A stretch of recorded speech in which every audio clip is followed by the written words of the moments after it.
Hey dear friends, welcome back to our YouTube channel Learners Square. Previous video में हमने discuss किया था what is progression, है ना। हमने डिस्कस किया कि प्रोग्रेशन क्या है। उसके बाद हमने डिस्कस किया अरिथमेटिक प्रोग्रेशन क्या है, और उसके बाद हमने डिस्कस किया कि अरिथमेटिक प्रोग्रेशन में है तो क्या कंडीशंस रहेंगी उसकी, है ना। और ये एक दो क्वेश्चन डिस्कस किया था। और उसके साथ साथ हमने ये डिस्कस किया था कि अगर कोई हमारे पास अरिथमेटिक प्रोग्रेशन है तो उसका nth टर्म टी एन या फिर ए एन हम कैसे फाइंड आउट करेंगे, उसके लिए ये एग्जांपल हमने डिस्कस किया था। तो कुछ और क्वेश्चंस डिस्कस करते हैं हम इसके साथ ही, जिसमें कि हमें ये फाइंड आउट करना रहेगा कि गिवन जो क्वेश्चन है वो या गिवन जो सीक्वेंस है वो एपी में है या नहीं है। और साथ साथ सीबीएसई बोर्ड की एक्सरसाइज फर्स्ट और एसएससी बोर्ड की एक्सरसाइज फर्स्ट डिस्कस करेंगे। ठीक है, जितने टाइप के क्वेश्चन बन रहे होंगे nth टर्म फाइंड आउट करने के लिए वो टाइप के क्वेश्चंस भी हम यहाँ पे देखेंगे। ओके, तो चलिए शुरू करते हैं। हाँ, रिमेम्बर ये रखेंगे कि भाई एपी में nth टर्म होता क्या है ना। एपी में nth टर्म होता क्या है ये हमें पता होना चाहिए। और मैंने जैसा आपको बताया हुआ पहले से कि अगर हमारे पास कोई एपी होगा तो वो एपी होगा वो किस फॉर्म में, ए प्लस डी, ए प्लस टू डी, है ना, एंड सो ऑन इस फॉर्म।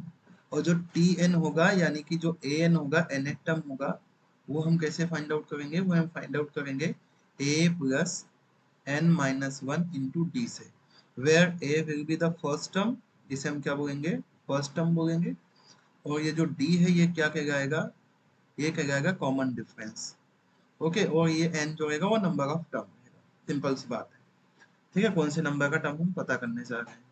उसके बाद अगर हमें फाइंड आउट करना है कि कोई सीरीज या कोई प्रोग्रेशन एपी में है या नहीं है, उसके लिए हम क्या फाइंड आउट करेंगे, a n minus one means that हम पता करेंगे a two minus a one और पता करेंगे a three minus a two. अगर ये दोनों इक्वल आ रहे हैं या हम और भी पता कर सकते हैं ए थ्री ए फोर माइनस ए थ्री। अगर ये इक्वल ही आ रहे हैं तो एपी में होगा, अदरवाइज नहीं होगा। क्योंकि हमें यहाँ पे पता है कि अगला टर्म कैसे फाइंड मिलेगा हमें, प्रीवियस टर्म में कोई फिक्स्ड क्वांटिटी ऐड करके। तो ये कुछ क्वेश्चंस हम डिस्कस कर लेते हैं जो कि सीबीएसई बोर्ड से है ना। और देखेंगे कि ये एपी में है कि नहीं है, आफ्टर दैट आगे सीखते हैं। फिर देखिए क्या है यहाँ पे, एक हमें कंडीशन दे दी है, which of the following situations does the list of numbers involve make an arithmetic. मतलब हमें ये क्वेश्चन को रीड आउट करना और पता करके बताना है ये एपी में होगा कि नहीं होगा। अगर हम फर्स्ट क्वेश्चन की बात करते हैं तो बोला a taxi fare is kilometer when the fare is 15 kilometer for the first and 8 kilometer for the each additional kilometer। मतलब अगर मैं मान लो यहाँ से किसी भी डिस्टेंस तक जाना है, यहाँ तक किसी भी डिस्टेंस तक जाना है, कह रहा है कि जैसे हम किसी भी ऑटो में बैठते किसी टैक्सी में बैठते हैं तो there will be two type of fare. One is fixed, ये आप बैठ गए थोड़ी भी दूर गए उतना तो लगेगा ही लगेगा। और पर किलोमीटर का, है ना, वेरिएबल, हर एक किलोमीटर के हिसाब से अलग फिक्स रेट रहता है कि एक किलोमीटर का इतना किराया आपको लगेगा ही लगेगा। तो ये फिक्स्ड किराया बोल दिया कितना, ये फिक्स किराया बोल दिया कितना, 15 रुपीज। और हर एक किलोमीटर के पर किलोमीटर जो किराया है वो कितना है, 8 रुपी है। अब मान लो कोई एक व्यक्ति है जो कि ट्रेवल कर रहा है, ठीक है, कोई एक व्यक्ति जो कि ट्रेवल कर रहा है, वो मान लो गया केवल यहाँ से यहाँ तक, जो कि ये था मान लो 2 किलोमीटर था। तो ऐसे स्टार्टिंग से करते 1 किलोमीटर ही गया, 1 किलोमीटर गया तब तो ये फिक्स किराया है 15 रुपी लगेगा ही लगेगा। मतलब पहला टर्म जो में मिलने वाला था वो मिल गया। फिर मान लो वो 2 किलोमीटर गया तो 15 किलोमीटर तो लगेगा ही, 15 रुपए तो लगेंगे ही लगेंगे। इसके साथ साथ 1 किलोमीटर का जो किराया होता है कितना, 1 रुपया, सॉरी 8 रुपी, वो इसके साथ साथ एड हो जाएगा, यानी कि ये आ जाएगा। इसका मतलब जो हमें ए टू मिला वो कितना मिला हमें, ये मिला 23। फिर ऐसे ही ए थ्री जाएंगे तो 15 प्लस 2 इंटू 8 हो जाएगा, यानी कि कितना आ जाएगा, 8 टू जा 16, मतलब 8 और इसमें प्लस हो जाएगा, मीन्स हमें क्या मिल जाएगा, 29 मिल जाएगा। अब यहाँ से जब हम ए टू माइनस ए वन करेंगे तो हमें कितना मिलेगा, 8 मिलेगा। और ए थ्री माइनस ए टू करेंगे तो देखो 29 माइनस 23, सॉरी 31 मिलेगा ये, है ना। ये 29 नहीं होगा, 31 होगा। तो ये आएगा 31। तो फिर से हमें कितना मिला 81, यानी कि जो कॉमन डिफरेंस है वो फिक्स है। और अगर वो फिक्स है तो बताओ ये जो हमें क्वेश्चन दिया गया ये वाला एपी में हो जाएगा, ये वाला एपी में हो जाएगा। ठीक है, सेकेंड क्वेश्चन पे डिस्कस करते हैं। The amount of air present in cylinder when A vacuum pump remove 1/4, एक बार में जितना है उसका 1/4 कम कर देता है। ठीक है, of the air remaining the, तो जो रिमेनिंग एयर बचता है उसका क्या होगा। मान लो भाई कि उसमें x लीटर एयर है, x लीटर एयर है, पहली बार में फर्स्ट टाइम में वो कितना जितना है उसका फोर्थ कम कर देगा। तो अब रिमेनिंग कितना बचेगा बताओ। अब रिमेनिंग एयर पता करने जाएंगे, कितना x था, इसमें से x अपॉन 4 कम हो गया, कितना बचा 3x अपॉन 4। अब अब ये इतना बचा हुआ, सेकेंड टाइम की बात करें, अगर सेकेंड टाइम की बात करते हैं तो बताओ क्या आ जाएगा सेकेंड टाइम। ठीक है, हमने यहाँ पे रेट किया है, हमने यहाँ पे रेट किया है कि रेट जो एयर प्रेजेंट है वो कितना है, टोटल x लीटर है। सेकेंड टाइम में बताओ कितना आ जाएगा। अगर इसको अपन रिमूव कर देते हैं भाई, ये तो हो गया है ना, ये हो गया, इसको इरेज कर देते हैं यहाँ से। ठीक है, तो इसका मतलब ये हमें मिलता है कितना, x लीटर था सेकेंड में तब। अब सेकेंड बार पंप चलेगा तो 3x/4 इसका 1/4 कम कर देगा, यानी कि 3x/16 कम हो जाएगा। अब अगर रिमेनिंग पता करने जाएंगे तो हमारे पास कितना बचेगा, 3x/4 था, इसमें से 3x/16 कम हो गया, तो हमें कितना मिलेगा बताओ। यहाँ से एलसीएम हो जाएगा 4 और 16 का 16, 4 4 जा 4 3 जा कितना आ जाएगा 12x, माइनस कितना आ जाएगा 3x, तो ये आया 9x/16।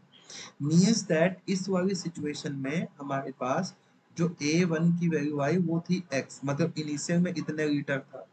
A2 की जो वैल्यू आई वो आई 3x/4, और जो A3 की वैल्यू आई वो आई 9x/16। अब देखते ये AP में है या नहीं है। तो AP में है या नहीं है ये चेक करने के लिए हम क्या करेंगे, A2 माइनस A1। तो A2 माइनस A1 करने जाते हैं तो 3x/4 माइनस x होगा, और ये कितना आ जाएगा 3x माइनस 4x अपॉन कितना आएगा 4, मीन्स दैट -x/4 ये बचा। इधर A3 माइनस A2 करेंगे, A3 है 9x/16, A2 है 3x/4, दोनों का एलसीएम कितना आ जाएगा 16 आ जाएगा। तो ये आया 9x माइनस 4 4 जा 16 होता है, तो 4 3 जा कितना आएगा 12x। ये आया -3x/4। क्या ये दोनों इक्वल हैं। यहाँ पे हम बोलेंगे, कहेंगे कि भाई -x/4 is not equal to -3x/4, means that ये जो सेकेंड वाली कंडीशन हमें दी है यहाँ पे, ये वाली कंडीशन ये एपी में नहीं होगा, ये वाली कंडीशन नॉट इन एपी, है ना। ऐसे चेक करिए। फिर देखो यहाँ पे थर्ड क्वेश्चन पे आ जाते हैं। थर्ड क्वेश्चन पे जब आते हैं हम, तो हमें क्या मिल रहा है यहाँ थर्ड क्वेश्चन में, the cost of digging of a well, every meter of digging when the cost is 150 for the first meter, एक मीटर को खोदता है, मतलब कोई एक व्यक्ति है जो कि मिट्टी मतलब गड्ढा कर रहा है। अब वो गड्ढा कर रहा है तो हर एक किलोमीटर हर एक मीटर का कुछ अलग अलग कॉस्ट है। पहले पहला मीटर फर्स्ट मीटर का जो कॉस्ट है वो कितना 150 रुपी है, और उसके बाद हर एक मीटर का जो कॉस्ट है वो कितना आएगा 50। अब देखो पहला 1 मीटर अगर वो खोदेगा तो उसका कॉस्ट कितना आएगा 150। अगर उसने 2 मीटर का गड्ढा खोदा तो 50 रुपये ज्यादा हो जाएंगे, यानी कि 200 रुपये हो जाएंगे। अगर उसने 3 मीटर का गड्ढा खोदा तो 250 रुपये हो जाएंगे। 4 मीटर का गड्ढा खोदा तो 300 रुपये हो जाएंगे। इस तरीके से अगर आप देखो तो ये हो गया अपना A1, ये बन गया A2, ये बन गया A3, ये बन गया A4। तो इस हिसाब से देखो, तो A2 माइनस A1 अगर अपन पता करने जाएं इस एपी में, एपी अभी नहीं बोल सकते ना, अगर हम इस प्रोग्रेशन में A2 माइनस A1 पता करने जाएंगे तो 200 माइनस 150 यानी कितना बचेगा 150। अगर हम A3 माइनस A2 पता करेंगे तो 250 माइनस 200 होगा, मीन्स दैट कितना बचेगा 50 बचेगा। यहाँ 150 कैसे बच रहा भाई, यहाँ केवल 50 बचेगा ना। ऐसे ही A4 माइनस A3 करने जाओगे तो 300 माइनस कितना आएगा 250, मीन्स दैट कितना बचा 50। हर एक कंडीशन में 50 बच रहा है, मीन्स दैट ये कंडीशन किस में है AP में। ठीक है, इसके आगे जाओ नेक्स्ट क्वेश्चन में। नेक्स्ट क्वेश्चन देखो तो यहाँ पे आपको बोल रहा है कंपाउंड इंटरेस्ट, है ना। कंपाउंड इंटरेस्ट के बारे में मतलब किस कोई एक व्यक्ति है उसने कुछ अमाउंट जमा किया, 10,000 रुपये अमाउंट किया, डिपॉजिट किया, 8% का इंटरेस्ट लगता है, तो फिर ये AP में होगा कि नहीं होगा। अब देखो सिंपल से बाय डेफिनेशन अगर हम कंपाउंड इंटरेस्ट की डेफिनेशन लगाते हैं तो एवरी ईयर ये चेंज होता रहता है, बढ़ता रहता है, इंक्रीज होता रहता है। अब इंक्रीज होता जाएगा तो इसका मतलब पहले साल जितना इंटरेस्ट मिलेगा उससे ज्यादा दूसरे साल मिलेगा, उससे ज्यादा तीसरे साल मिलेगा। मीन्स देट हर साल इक्वल अमाउंट नहीं ऐड होगा, मीन्स देट ये वाला भी AP में नहीं होगा। ठीक है, अब बात करते हैं अगर इसी में अगर आपको बोलता सिंपल इंटरेस्ट दिया है, इसी में बोलता क्या है कि आप सिंपल इंटरेस्ट करो, तो अब सिंपल इंटरेस्ट हमेशा वर्क करता है किस पे, सिंपल इंटरेस्ट किस पे वर्क करता है, प्रिंसिपल पे वर्क करता है। यानी कि एवरी ईयर जो इंटरेस्ट लगेगा वो सेम सेम इंटरेस्ट लगेगा, और सेम इंटरेस्ट लगेगा इसका मतलब अगर आपको ऐसा ही होगा सिंपल इंटरेस्ट होगा तो वो AP में होगा, और कंपाउंड इंटरेस्ट होगा तो वो AP में नहीं होगा। ठीक है, तो इस तरीके से ये वाला पार्ट हमने सॉल्व कर लिया। फिर इसके आगे चलते हैं। अब देखो यहाँ पे कुछ सीरीज हमें दी हुई है, यहाँ पे ये सीरीज कैसे AP में होगी कि नहीं होगी ये हमें पता करना है। तो देखो यहाँ पे सिंपली अगर हमें ऐसे क्वेश्चन आते हैं तो यहाँ पे देखो 1 के बाद कितना है 4 है, 1 के बाद 4 है मतलब कितना प्लस हुआ 3 प्लस 4, 4 के बाद कितना है 7 मतलब कितना प्लस हुआ 3 प्लस 4, फिर से कितना प्लस हुआ 3 प्लस 4, फिर से कितना प्लस हुआ 3 प्लस 4। यानी कि यहाँ पे जो कॉमन डिफरेंस D की वैल्यू मिल रहा है वो कितनी मिल गई 3 मिल गई, मीन्स दैट ये AP में होगा। यहाँ पे देखो ये यहाँ पे कितना कितना प्लस हुआ 6, यहाँ पे कितना प्लस हुआ 6, यहाँ पे कितना प्लस हुआ 6 प्लस 4, मीन्स दैट ये भी AP। अब ये सारे क्वेश्चन आप ऐसे कर सकते हो है ना, A2 माइनस A1 करो और A3 माइनस A2 को सेम आएगा तो AP में होगा। जैसे ये 3 हर एक कंडीशन में कांस्टेंट ही मिल रहा है, बोल सकते हैं इट में भी AP। ठीक है, या AP में नहीं भी बोल सकते हैं। ठीक है, डिपेंड करता है कंडीशन। फिर इसके बाद यहाँ पे देखो 4 से मल्टीप्लाई होगा, मल्टीप्लाई बाय 4, और AP में मल्टीप्लाई बाय 4 वाली कंडीशन है। या हम सिंपली 16 माइनस 4 करेंगे कितना मिलेगा 12, लेकिन 64 माइनस 16 करेंगे तो हमें कितना मिल जाएगा 46। तो ये दोनों आपस में इक्वल नहीं, मीन्स ये वाला AP में नहीं है। यहाँ पे देखो ये square square multiply square cube, ये सॉरी क्यूब है, तो ये भी AP में नहीं होगा। सिंपल सा वही काम है 2 माइनस A1 करना। यहाँ से देखो इसमें से अगर आप ये माइनस करते हो तो माइनस 1.5 माइनस माइनस प्लस 1, तो आपको मिला माइनस 0.5, और फिर minus 2 minus minus plus 1.5 plus फिर से कितना मिला 0.5, वो भी माइनस का इक्वल है, मीन्स दैट ये वाला भी AP में हो जाएगा। तो इस तरीके से सिंपली अगर आपको AP चेक करना है A2 माइनस A1 करो और A3 माइनस A2 करो, दोनों इक्वल आ गए तो AP में होगा, नहीं आ गए तो AP में नहीं होगा। ठीक है, इसके आगे चलते हैं। ये इतना क्वेश्चन हो गया। सेम एक टाइप का और क्वेश्चन ये आ सकता है आपको कि आपको AP के टर्म्स लिखने हैं ना, ऐसा आपको दे देगा, बोल रहा है कि write the first 4 term of an AP when the first term A and common difference are given. अब देखो सिंपल सी बात है कि जो AP होता है वो होता है इस काइंड का, कौन से काइंड का AP होता है, A plus D, A plus 2D, a plus 3D and so on। Means that जो फर्स्ट टर्म मिलेगा A1 वो होगा A खुद, A2 जो होगा वो A प्लस D होगा, A3 जो होगा वो A प्लस 2D होगा, और A4 जो होगा वो A प्लस 3D होगा। तो अब इसमें से कोई सा भी क्वेश्चन हम यहाँ से पिक कर लेंगे, आराम से आ जाएगा। देखो ये तो आप कर लोगे, ये भी कर लोगे, ये भी कर लोगे, यहाँ से ये भी हो जाएगा, ये मैं बता देता हूँ।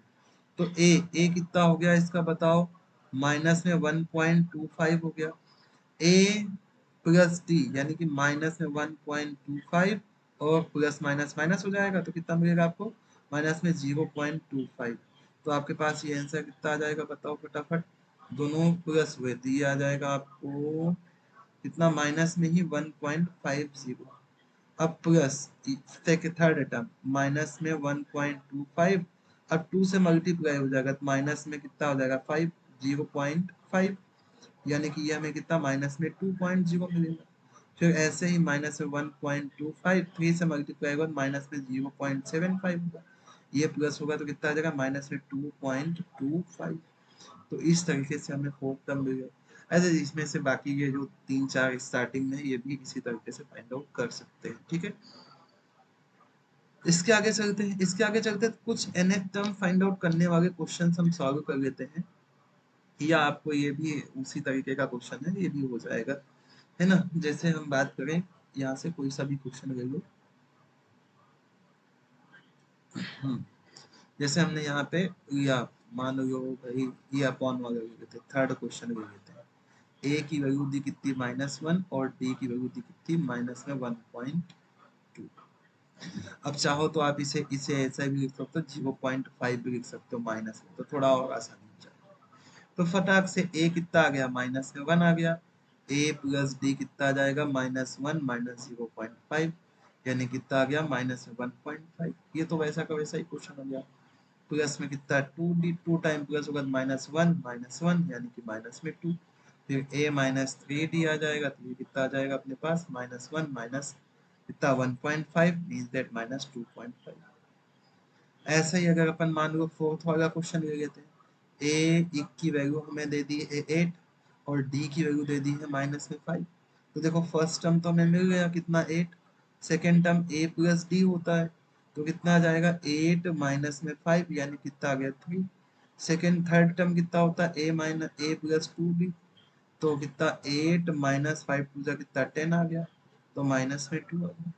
फिर fourth term a plus 3d, तो कितना 8 5 टू जा कितना 15, तो माइनस में कितना बचा 7।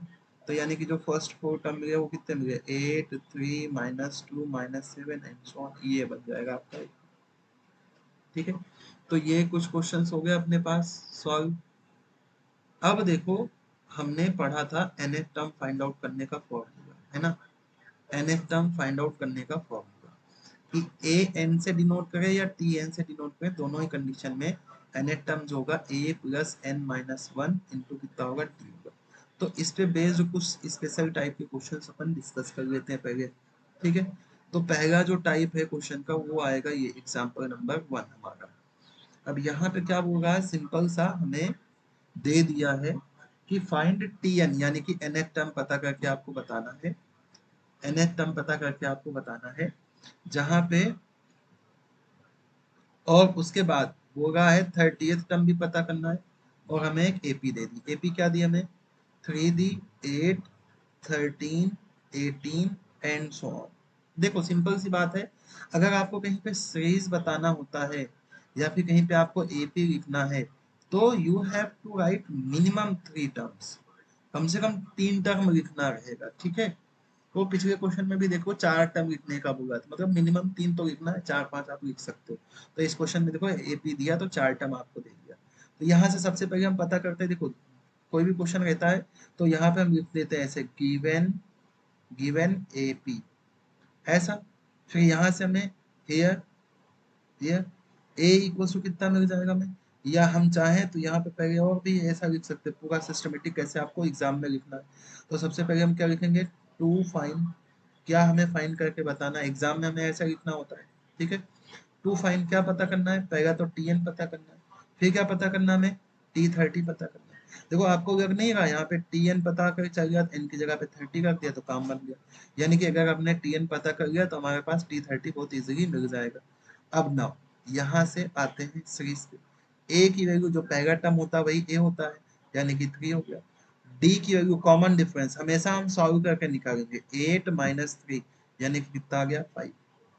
नाउ फिर से लिखेंगे, कहेंगे कि वी नो दैट। ठीक है, अब इसी को ही हम आगे शॉर्टकट में लिखेंगे WKT, है ना, वी नो दैट। क्या हमें हमें क्या पता है, हमें पता है ए एन इक्वल्स टू होता है या फिर टी एन इक्वल्स टू होता है कितना ए प्लस एन माइनस 1 इंटू कितना होता है डी। और ये सॉल्व करने जाएंगे तो ए की वैल्यू हमारे पास कितनी है 3 है, प्लस एन कितना, एन दिया ही नहीं है हमें, एन एथ ही पता करना है तो यहाँ पे एन ही रहने दो -1, और डी की वैल्यू कितनी है 5 है। इसे सॉल्व कर लेते हैं, इसे सॉल्व करने जाएंगे तो भाई ब्रैकेट को सॉल्व करो, ब्रैकेट को सॉल्व करेंगे कितना आ जाएगा बताओ, 3 प्लस 5 का अंदर मल्टीप्लाई तो 5n और माइनस 5 बन जा 5। अब प्लस वाले को पहले लिख दो 5n। बताओ 3 में से 5 गए तो कितने बचेंगे, माइनस में 2 बचेंगे। तो हमारे पास कुल मिला करके जो tn था वो कितना आ गया, 5n-2। अब यहाँ से देखो, अब अगेन अगर हम यहाँ पर लिखें 14, कौन सा टर्म पता करना है, 30 पता करना है। तो n इक्वल टू कितना रख दें, 30। इसे चाहो तो मान लो इक्वेशन नंबर 1, तो यहाँ पे लिख दो इन इक्वेशन 1। तो बताओ हमें t30 मिल जाएगा, t30 मिल जाएगा 5 इंटू 30 माइनस 2, 3 5 जा कितना होता है 15, यानी 150 माइनस 2, यानी कि हमें t30 कितना मिल गया 148। तो ये एक टाइप हुआ आपके nf टर्म पता करने वाले कि आपको nf टर्म दिया हुआ, आप सॉरी आपको एपी दिया हुआ है, उस एपी की हेल्प से कोई भी टर्म पता करना। ठीक है, एक टाइप ये हो गया। दूसरे टाइप पे आते हैं, एग्जाम्पल नंबर 2, ये देखो। ठीक है, दूसरा क्वेश्चन हमें इस टाइप से मिलेगा कि which term of the following AP, मतलब एक आपको एपी दे दी जाएगी, उसमें से आपको पता करके बताना है कौन सा टर्म होगा। तो यहाँ पे हम क्या लिखेंगे, गिवन एपी क्या गिवन है, 2 11 20 29 एंड सो ऑन। क्या पता करना है यहाँ से, और क्या दिया है, टीएन दे दिया। टीएन बोलो या एएन बोलो, ठीक है, बात एक ही होगी। टीएन कितना दिया 560। तो क्या पता करना है, टू फाइन, क्या पता करना है कौन सा टर्म होगा। ठीक है, अब देखो ऐसे कितने भी कोई भी एपी होगी, आपको देखो लास्ट लेक्चर में मैंने बताया है कि एपी मतलब क्या होता है, या सीक्वेंस मतलब क्या बताया है, कि आपके पास रियल नंबर्स हैं, रियल नंबर्स है, उसको मैप करा किससे, नेचुरल नंबर से। अब नेचुरल नंबर जो होता है वो होता है 1 2 3 4 एंड सो ऑन, मतलब पॉइंट में नहीं रहेगा, स्क्वायर रूट में नहीं रहेगा, अपॉन में नहीं रहेगा।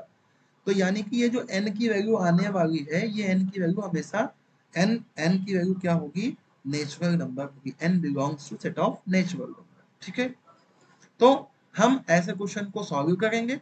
अगर ये n की वैल्यू नेचुरल नंबर आ गई तो वो इस एपी का होगा, नहीं आई तो वो एपी का नहीं होगा। ये चीज क्लियर रहेगी। ठीक है, तो देखो फाइन करते हैं नाउ, पता करते हैं भाई ए की वैल्यू यहाँ पे कितना है, 2 है। डी की वैल्यू हमेशा सॉल्व करके 11-2 यानी कितना आ गया 9।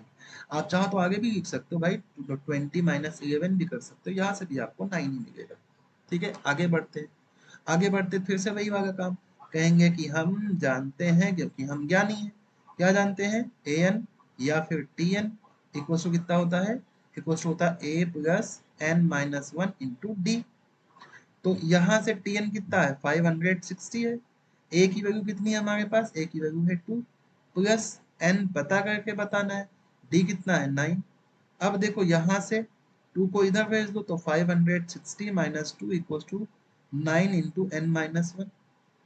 ठीक है, तो कितना मिला आपके पास यहाँ से 558 इक्वल टू 9n-1 इतना। ठीक है, अब देखो यहाँ से अलग अलग स्टूडेंट अलग अलग तरीके से सॉल्व करेंगे। ठीक है, दो लोग दो तरीके से सॉल्व कर सकते हैं। एक तरीका अभी मैं यहाँ पे बता देता हूँ, दूसरा इसके बाद बताता हूँ। ठीक है, पहला तरीका ये है कि मैक्सिमम स्टूडेंट ये करेंगे, कहेंगे 558 अपॉन 9 इक्वल टू n-1। फिर 9 1 जा 9, 9 5 जा, है ना, 9 6 जा 58, और 1 बचा, 9 2 जा 18। तो कितना आया 62 इक्वल्स टू n-1, और ये 1 को इधर भेजा, 62 प्लस 1 इक्वल्स टू n, और यहाँ से 63 इक्वल्स टू n आ गया। यानी कि ये इस एपी का कौन सा टर्म है, 63rd टर्म है। ठीक है, अब दूसरा कोई यहाँ पे ऐसा भी सॉल्व कर सकता है कि वो क्या करेगा, वो लिखेगा, वो लिखेगा क्या क्या लिखेगा, यहाँ से 558 इक्वल्स टू 9 का वो अंदर मल्टीप्लाई कर देगा, तो 9n-9 हो जाए 9 मिलेगा। अब ये 9 को इधर भेज देगा, तो 558 प्लस 9 इक्वल्स टू कितना 9n, और यहाँ से मिल जाएगा 9 8 17 516 और 5, और ये 9 को अपॉन में भेज देगा, इक्वल टू आएगा। अब देखो यहाँ से 9 9 9 6 जा 54, 9 3 जा 27 इक्वल टू n। तो दोनों ही कंडीशन में चाहे आप ऐसे सॉल्व करो चाहे आप ऐसे सॉल्व करो, जो इजी लगे वो आप अप्लाई करो। ठीक है, तो ये दूसरा टाइप का क्वेश्चन हो गया आपके नेट टर्म वाला, कि अगर आपको क्या दिया हुआ है, एक एपी दिया है, पूछ रहा है ये कौन सा टर्म होगा, तो you have to proceed like this. ठीक है, नेक्स्ट चलते हैं थर्ड टाइप की बात करते हैं। एग्जाम्पल नंबर थर्ड, सेम वही पिछले क्वेश्चन जैसा, जैसा मैंने आपको एक्सप्लेन करा कि वो एपी का होगा अगर n की वैल्यू हमें नेचुरल नंबर मिलती है। अगर n की वैल्यू नेचुरल नंबर नहीं मिलेगी तो वो एपी में नहीं होगा। तो देखो ये वाला क्वेश्चन भी सॉल्व करते हैं। तो जो हमें गिवन एपी है वो क्या है, गिवन एपी जो है वो है, सॉरी क्या है, 5, 11, 17, 23 एंड सो ऑन। ठीक है, क्या पता करना है, to find 301 is in given AP or not, in given AP or not, ये चेक कर। तो जब ऐसा रहेगा तो हम इसे मान लेंगे कि लेट ये जो है ये nth टर्म है इस एपी का, nth टर्म है इस एपी का, ऐसा मान। और फिर हम फाइंड करेंगे कि भाई ये n की कौन सा टर्म आ रहा है, nth टर्म में कौन सा n की वैल्यू क्या आ रही है। तो यहाँ पर हमारे पास a की वैल्यू कितनी हो जाएगी, 5 हो जाएगी, और d की वैल्यू हमेशा सॉल्व करके तो 11 माइनस 5 यानी कितना आ जाएगा, 6। प्रोसीड करते हैं सॉल्व करने के लिए। हम क्या कहेंगे, वही बात कि हम ज्ञानी हो चुके हैं, है ना। अब तो अगर ज्ञानी हो चुके हैं तो हमें ये पता है, वी नो दैट कि जो टी एन होता है वो क्या होता है, a plus n minus one into d होता है।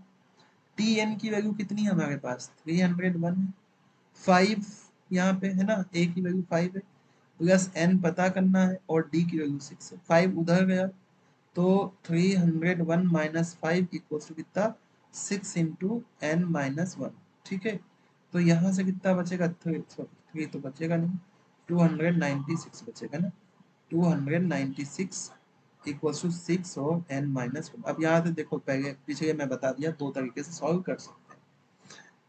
आगे चलते हैं, तो 296 अपॉन में आ जाएगा 6, है ना, this implies that n n minus 1, 6 one जा 6, ये कितने बार में जाएगा, 6 5 जा नहीं होगा, 6 4 जा कितना आएगा, मेरे हिसाब से डिवाइड ही नहीं होगा ये, है ना, 6 4 जा 24, कितना बचा 5, और ये डिवाइड नहीं होगा। तो एक काम करते हैं यहाँ से, तो 296 अपॉन में कितना करते हैं 6, 2 3 जा 6, और 2 1 जा 2, 2 4 जा 8, 2 8 जा 16, तो आपको मिला 148 अपॉन 3, और ये 1 को उधर से इधर भेजो इक्वल्स टू 1, तो ये कितना आएगा 148 प्लस 3 अपॉन कितना आएगा 3 इक्वल्स टू कितना n, और यहाँ से आपको मिलेगा n इक्वल्स टू 151 अपॉन कितना। ठीक है, देखो ये स्टेप देख लो भाई, बहुत लोग गलती करते हैं, 148 अपॉन 3 प्लस 1 होता है, तो यहाँ पे थोड़ा गलती, यहाँ पे गलती करते हैं कुछ लोग, तो यहाँ पे 1 लिख दो अपॉन, इन दोनों का एलसीएम कितना हो जाएगा 3।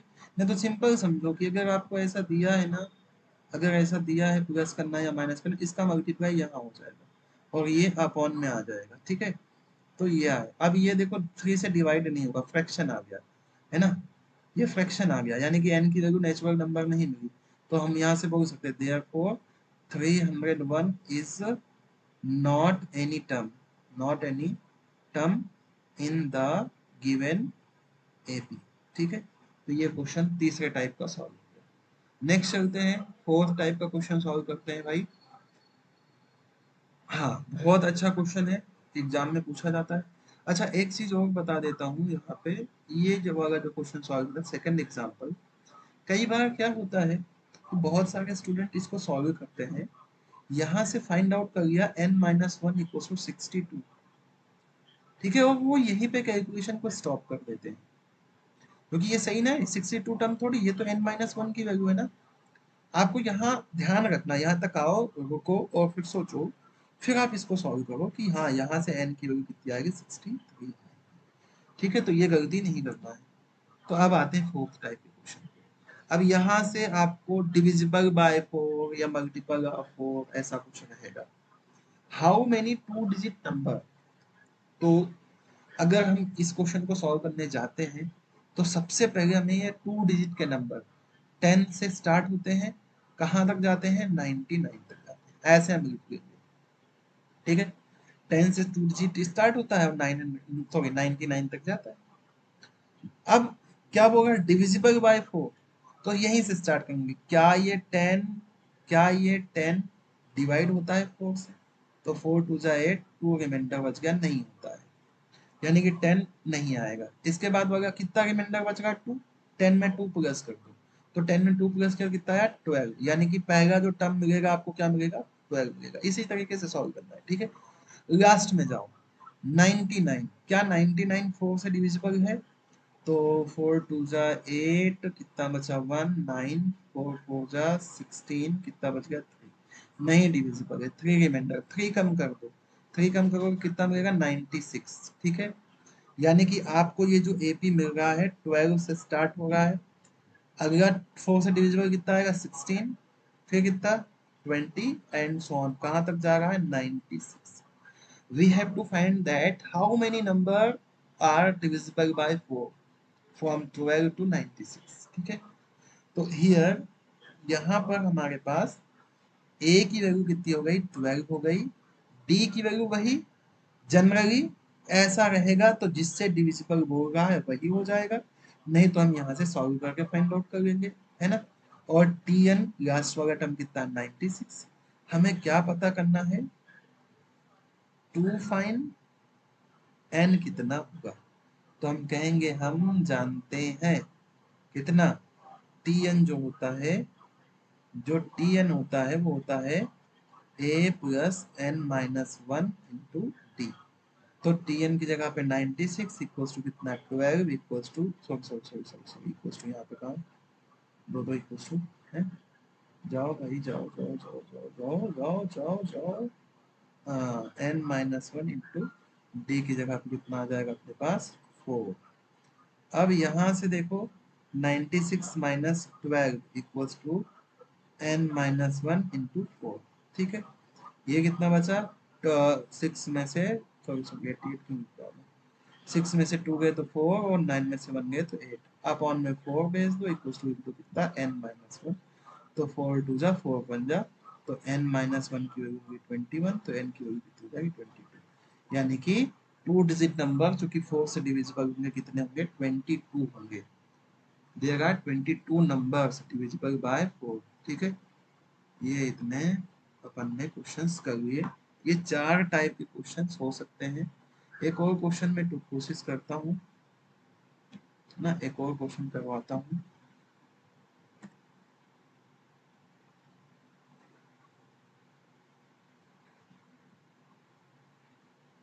जो कि पॉसिबल हो सकता है।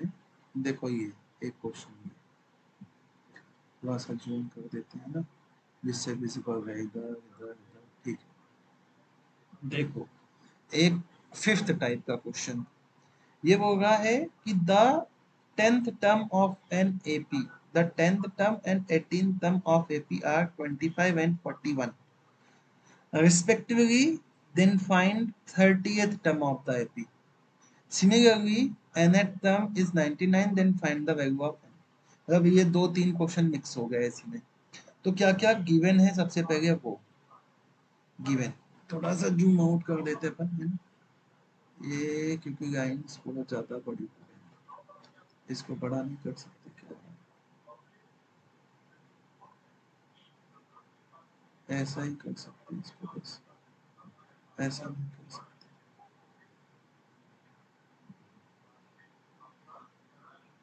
जूम नहीं कर सकते, मतलब ऐसा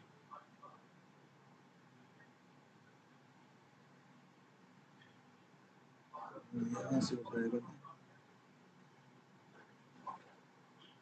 देखो अब ठीक है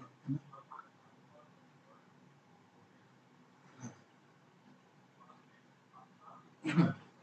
तो सबसे पहले we have to write what is given। है ना। आप एग्जाम में कभी भी सॉल्व करोगे, मैथ्स का कोई भी क्वेश्चन होगा, तो उसमें सबसे पहले you have to write what is given. ठीक है, व्हाट इज गिवन। तो यहाँ पे क्या गिवन है? गिवन है 10th टर्म, यानी कि T10, सॉरी TN नहीं भाई, T10, T10 इक्वल्स टू कितना दिया है? 25। T18 है ना, 18th टर्म यानी T18 कितना दिया? 41। क्या पता करना है? टू फाइंड कितना? T38, एक हो गया। आल्सो, और क्या पता करना है? If Tn equals to 99, then find n कितना होगा। ठीक है, ये दो चीजें पता करना है। तो देखो यहाँ से स्टार्ट कर देते हैं भाई। T10 देखो, सबसे पहले लिखेंगे लेट। ऐसे क्वेश्चन में वैसे तो डायरेक्ट सॉल्व कर सकते हैं, बट ये लिखने से थोड़ा अच्छा हो जाता है। क्या? Let first term and common difference common difference of given AP is A and B, then we know that जो Tn होता है वो होता है A plus n minus one. थोड़ा सा सही सही दो सर, है ना, n minus one into T. तो करते हैं आगे प्रोसीड। क्या गिवन है?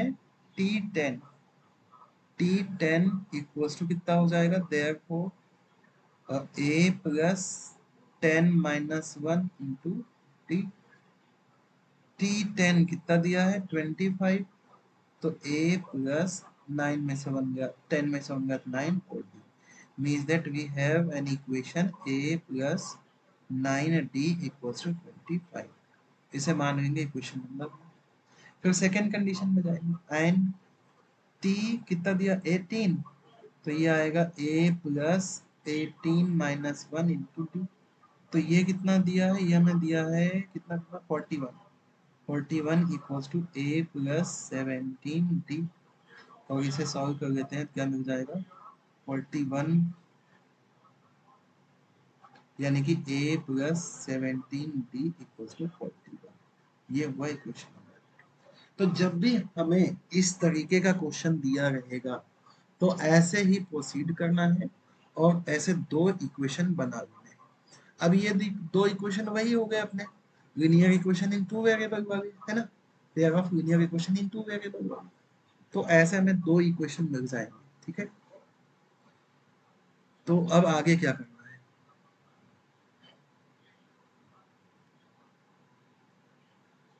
हम्म, एक इक्वेशन हमारे पास ये आ गई है ना, और एक इक्वेशन ये आ गई। ठीक है, एक इक्वेशन ये आ गई। इन दोनों को सॉल्व करना है। तो इन दोनों को सॉल्व करने के लिए वही अप्लाई करेंगे, linear equation in two variable वाला कॉन्सेप्ट। कहेंगे कि सेकेंड वाले इक्वेशन में से फर्स्ट वाले इक्वेशन को माइनस करना।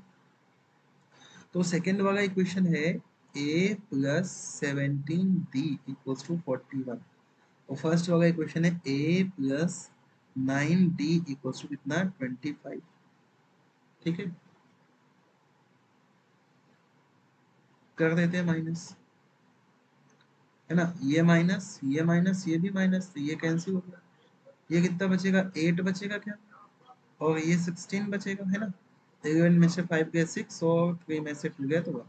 तो यहाँ से D की वैल्यू कितनी? 16/8 यानी कि 2। D की वैल्यू आपके पास कितनी आ गई? 2। A की वैल्यू तो फाइंड आउट हो गई। अब क्या करेंगे? थोड़ा सा जूम आउट कर देता हूँ, है ना, तो इसी पेज पे सब कुछ रहेगा आपके आंखों के सामने, है ना, आंखों के सामने। आगे चलते हैं, इक्वेशन नंबर 1 में जाते हैं। कहेंगे नाउ बाय वन 1 क्या है, a plus 9d equals to 25। A की वैल्यू फाइंड करना है, तो कितना 9 इंटू डी की वैल्यू 2 आई है इक्वल्स टू 25। यानी कि ए की वैल्यू कितनी 25, उधर पहले से 9 टू जा 18, उधर जाएगा तो माइनस हो जाएगा, तो ए की वैल्यू आपके पास कितना आ गई 7 आ गई, है ना, कमाल की बात।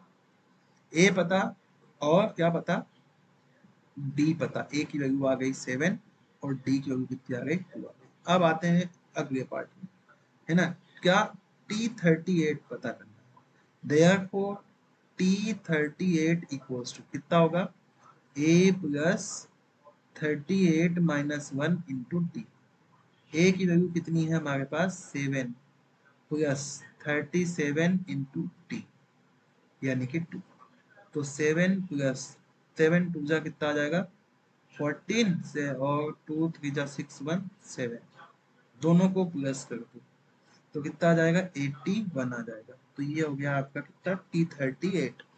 ऐसे ही अगेन सेकेंड पार्ट इसका सॉल्व करते हैं, तो होगा Tn इक्वल्स टू 99 है, तो Tn इक्वल्स टू 99 है, इसका मतलब कितना होगा a plus n minus 1 into d equals to कितना है 99। a की वैल्यू है 7 प्लस n पता करना है, d की वैल्यू है 2 इक्वल्स टू कितना 99। 7 उधर गया तो n minus 1 into 2 equals to कितना 99 माइनस 7, यानी कि n माइनस 1 इक्वल्स टू 99 में से 7 जाएगा कितना बचेगा भाई 92, 92 अपॉन 2, 2 1 जा 2 4 जा 2 6 जा, तो यहाँ से n माइनस 1 इक्वल्स टू आया 46, तो n इक्वल्स टू कितना आ जाएगा 47। तो इस तरीके से हमारे पास n की वैल्यू भी पता चल गई। तो ये 4-5 टाइप के क्वेश्चंस हैं जो कि आपसे पूछे जा सकते हैं आपके एग्जाम्स में, ठीक है, जो कि n पे बेस्ड है ना, यानी कि tn पे बेस्ड है, ठीक है। तो अब देखो, अब वैसे तो मैंने कोशिश करी है कि NCERT की बुक में से एक्सरसाइज 5.1 सॉल्व करने की, में भी हो सकता है कुछ क्वेश्चन 5.2 के भी हो जाए, और एसएससी बोर्ड की फर्स्ट एक्सरसाइज के कुछ क्वेश्चन ही है, ठीक है। तो दोनों को मैं पैरेलल लेके चल रहा हूँ, क्वेश्चन के टाइप समझा रहा हूँ, जरूरी नहीं कि एक्सरसाइज के सारे क्वेश्चन करें, मतलब सॉल्व करवा ही दूं मैं, जो टाइप के क्वेश्चंस बन रहे हैं वो टाइप के क्वेश्चंस मैं आपको सॉल्व करवा दूंगा। इसके साथ साथ मैं कोशिश करूंगा कि डिफरेंट टाइप के जो ओलंपियाड एग्जाम होते हैं, ओलंपियाड एग्जाम्स होते हैं, उनके भी क्वेश्चंस यहाँ पे ऐड करने का, ठीक है। तो वो साथ साथ डिस्कस करते हुए चलेंगे। वीडियो अगर अच्छा लगा हो तो अपने दोस्तों को शेयर कर दीजिएगा, चैनल को सब्सक्राइब कर लीजिएगा। ऐसे लगभग सारे चैप्टर्स आपके आने वाले हैं यहाँ पे, जो कि क्लास 10th के हैं ना, क्लास 10th के, और very soon I am trying to upload the videos of classes 11 12, ठीक है। तो आज के लिए इतना ही, मिलते हैं नेक्स्ट वीडियो में। जब तक के लिए आप लोग प्रैक्टिस करते रहे ना, बोर्ड एग्जाम की प्रिपरेशन अभी से करना है। Bye bye.